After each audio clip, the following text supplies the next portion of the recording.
September 11, 2012, 7:30 p.m. The U.S. Ambassador to Libya, Chris Stevens, takes his last meeting on the 11th anniversary of 9/11 in the large residence building with the Turkish Consul General. It ends after an hour.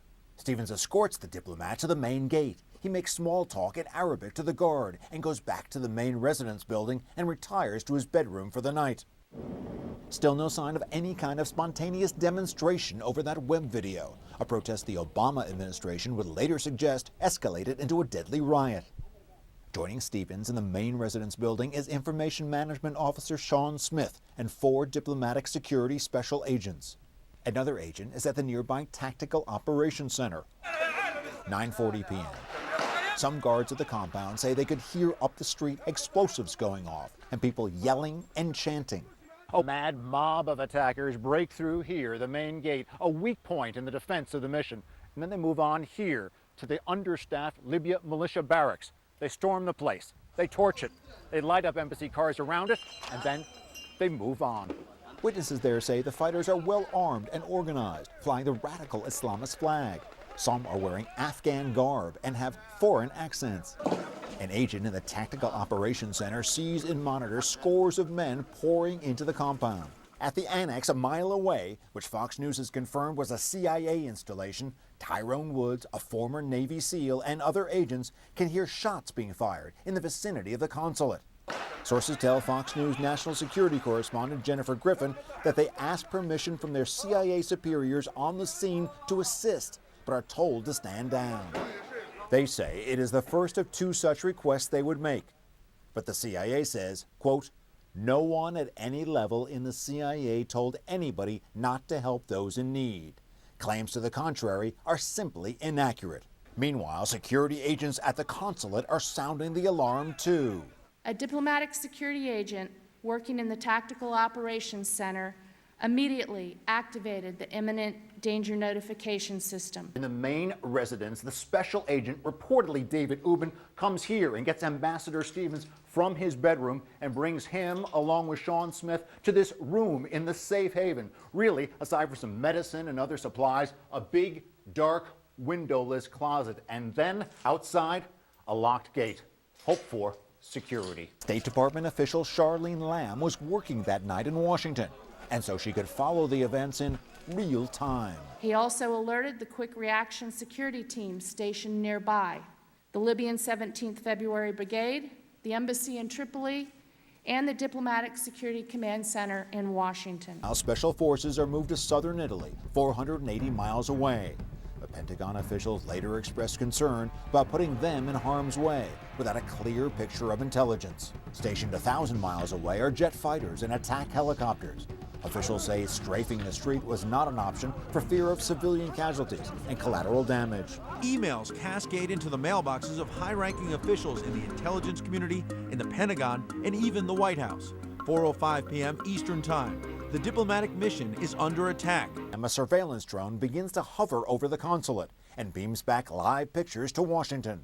Inside the main residence, attackers come in here and they ransack the place, and then they go for the locked gate. They look inside. It's dark. They can't see anything. And then they try the lock. They can't open it up. Inside, Agent Ubben has got a gun trained on them. Stevens, Smith, and Ubben were trapped by diabolical killers who pour diesel fuel around the house, light it, and leave. 4:54 p.m. Firing at the U.S. diplomatic mission in Benghazi has stopped, and the compound has been cleared. The safe haven has become a fiery jail in the middle of a shooting gallery. At 5 p.m., the President, Vice President, and Defense Secretary Leon Panetta meet in the Oval Office. Meanwhile, the entire safe haven, which takes up half of the first floor of the main residence, is black with thick smoke and fumes. Stevens, Smith, and Ubben move to a bathroom within the safe area, which has a window. They try to open it, but it doesn't help. There's just too much smoke. At this point, there are 7 Americans at 3 different locations. Ambassador Stevens and 2 others in the main residence, 2 special agents at the second residence and cafeteria, and then here in the Tactical Operations Center, 2 more agents. Attackers all around. So they decide to leave the safe haven and take their chances with the armed attackers who have taken over the compound. This is the window that Special Agent Ubin jimmies open and crawls out of, but Stevens and Smith do not crawl out after him. And so, even though he can barely see, barely breathe, he goes back in. In fact, he goes back in and out several times.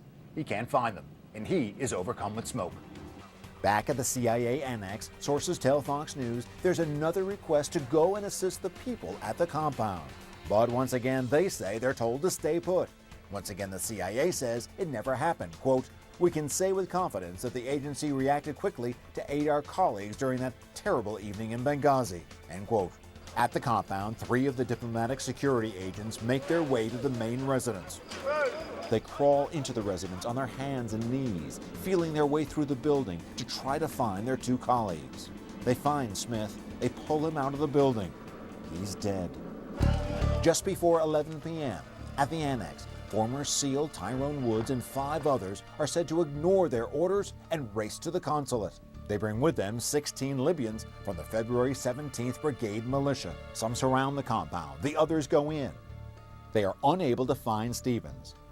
Another email states that a terror group with ties to Al-Qaeda claimed responsibility on Facebook and Twitter. This Libyan militia member says he was there. You can't hear anything from the RPG firing, explosions. The shots going beside you, it's so loud. You can't even take your breath. I can't even move. The Libyan forces say they can no longer hold the perimeter. The attack was so strong and the ammo was finished. So we were calling for backup and even the backup wouldn't came. Meanwhile, the American agents carrying Smith's body pile into an armored vehicle and exit the main gate. They head for the annex about a mile away. The crowd fires upon them and throws 2 grenades under their vehicle. They take direct fire from AK-47s from about 2 feet away. Despite 2 flat tires and heavy damage to their vehicle, they keep rolling. Several blocks away, they hit more traffic in a busy Benghazi neighborhood. The car careens over the middle divider, pushes forward against opposing traffic, and finally makes it to the annex and again hoped for safety. Midnight, some 2 hours after the attack began, a quick reaction force from the U.S. Embassy in Tripoli leaves for Benghazi on a chartered aircraft. On that plane is former Navy SEAL Glenn Doherty, who will soon be fending off heavy fire. Back at the annex, the battle is on again. Fighters hitting the place with AK-47 fire and rocket-propelled grenades, forcing those inside to retreat to a building further back in the annex compound. 11:57 p.m., another chilling email. Subject line, Benghazi shelter location also under attack. According to Fox's Jennifer Griffin, yet another call is made for military backup. Sources say their request is refused. Back at the mission, looters enter the building and find the body of Stevens slumped on the floor. Although they don't know who he is, they drag him out through a window. His eyes are dazed, his face smoke-stained, seemingly lifeless. When someone says he is breathing, the crowd is relieved, cheering, Allah Akbar, God is great. Around 1 a.m., Ambassador Stevens is brought by car here to the Benghazi Medical Center, where doctors try desperately to resuscitate him for some 45 minutes. They fail. He dies of severe asphyxiation. After 2 a.m., the fight has been going on for over 4 hours, and the drone overhead is running out of fuel. A second is sent, just as the quick reaction force arrives at the Benghazi airport. But Libyan officials delay them for 45 minutes, negotiating over who will escort them. They arrive at the CIA annex around 3 a.m. Around 4 a.m., this annex compound is hit by another wave of attacks. It is described as planned and precise. A round of mortar fire targeting the roof of a building set well behind this gate.